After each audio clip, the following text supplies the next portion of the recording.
La Bible quotidien. Une série de réflexions quotidiennes centrées sur la parole de Dieu. Que ce livre de la loi ne s'éloigne point de ta bouche. Médite-le jour et nuit pour agir fidèlement selon tout ce qui y est écrit. Car c'est alors que tu auras du succès dans tes entreprises. C'est alors que tu réussiras. Josué chapitre 1, verset 8.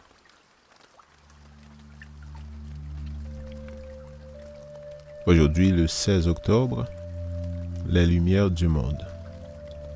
Lève-toi, brille, car ta lumière paraît, et la gloire de l'Éternel se lève sur toi. Car voici que les ténèbres couvrent la terre, et l'obscurité les peuple. Mais sur toi, l'Éternel se lève. Sur toi, sa gloire apparaît.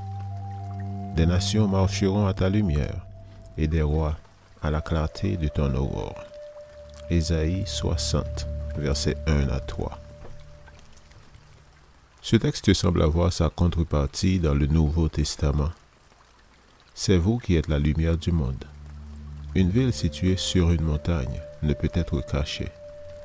On n'allume pas la lampe pour la mettre sous le boisseau, mais on la met sur le chandelier.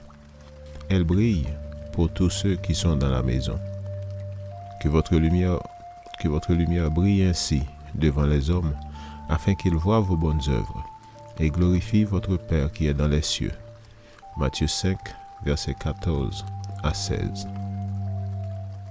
Il est important de constater qu'il en est réellement ainsi.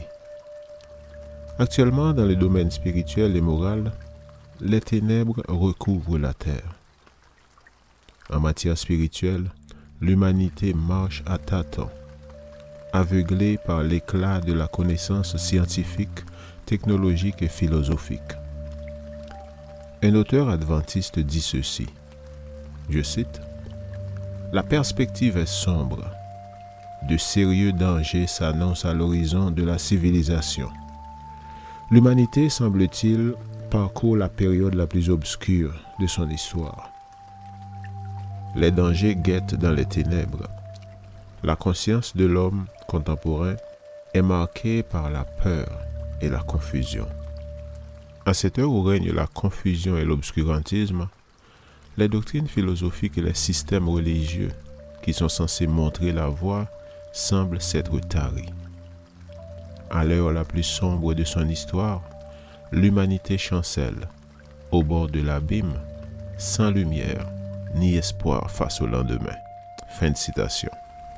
C'est une citation de Félix Cortés dans le livre Más allá del futuro, page 53.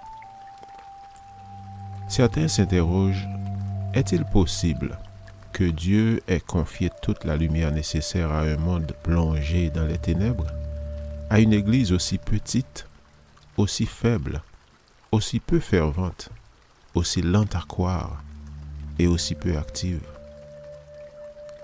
Il n'y a pas le moindre doute, c'est la réalité, comme l'a dit saint Paul. Nous portons ce trésor dans des vases de terre, afin que cette puissance supérieure soit attribuée à Dieu et non pas à nous. 2 Corinthiens 4, verset 7. Mais nous ne devons pas nous soucier de cela, outre mesure. Comme l'action silencieuse du levain fait lever toute la pâte, ainsi l'action silencieuse du témoignage chrétien s'exerce-t-elle dans le monde. Une armée de porte-étendards fidèles donnant leur témoignage, la terre sera bientôt illuminée de la gloire du Seigneur. Amen. Lecture de la Bible pour aujourd'hui dans l'Ancien Testament, Ésaïe chapitre 58 à 60.